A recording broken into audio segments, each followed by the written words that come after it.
करवीर तालुक्यातील बालिंगा इथं 25 नोव्हेंबर 2025 रोजी अवैधरित्या गर्भपात करणारं रॅकेट उघडकीला आलं होतं. यामध्ये एजंट दिगंबर किल्लेदार आणि गर्भतपासणी करण्यासाठी आलेल्या एका महिलेला ताब्यात घेण्यात आलं होतं.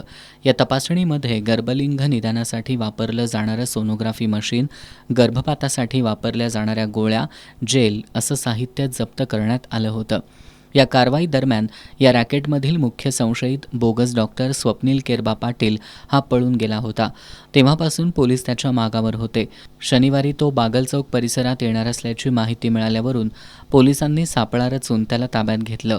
त्याला न्यायालयानं 5 फेब्रुवारीपर्यंत पोलीस कोठडी सुनावली आहे. पोलीस निरीक्षक किशोर शिंदे यांच्या मार्गदर्शनाखालील गुन्हे शोध पथकातील सहाय्यक फौजदार Rahul Desai, police head constable Subhash Sarwadekar, police constable Vijay Patil, Amit Jadhav, Pragya Patil आदींनी या कारवाईत सहभाग घेतला.